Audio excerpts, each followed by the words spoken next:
سلطان صلاح الدین ایوبی، جنہیں فاتح بیت المقدس کہا جاتا ہے، چھٹی صدی ہجری کے بڑے ہی نامور اور کامیاب بادشاہ گزرے ہیں۔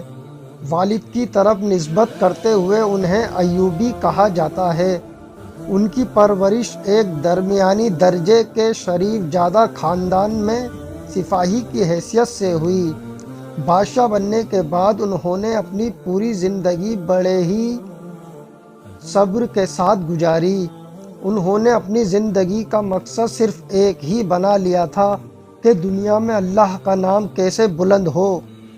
ان کے کارناموں میں سب سے بڑا کارنامہ یہ ہے کہ انہوں نے قبلہ اول یعنی بیت المقدس کو آزاد کرایا، جو تقریباً 90 سال سے عیسائیوں کے قبضے میں تھا۔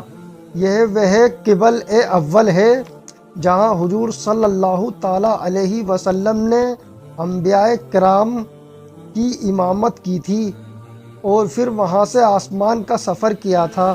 عیسائیوں نے جب بیت المقدس پر قبضہ کیا تھا تو مسلمانوں پر ظلم و ستم کی انتہا کر دی تھی، مگر اسی بیت المقدس پر 90 سال کے بعد جب مسلمانوں کا دوبارہ قبضہ ہوا تو صلاح الدین ایوبی نے ان سے بدلہ لینے کے بجائے یہ اعلان کرا دیا کہ جو بوڑھے آدمی فدیہ کی رقم نہیں دے سکتے وہ آزاد کیے جاتے ہیں کہ وہ جہاں چاہیں چلے جائیں۔ اس کے بعد صبح سے شام تک وہ لوگ امن کے ساتھ شہر سے نکلتے رہتے۔ اس کے ساتھ ساتھ ان کو بیت المقدس کی زیارت کی بھی اجازت دے دی۔ سلطان صلاح الدین کا یہ احسان و کرم تھا جس کو عیسائی دنیا آج بھی نہیں بھلا سکتی ہے۔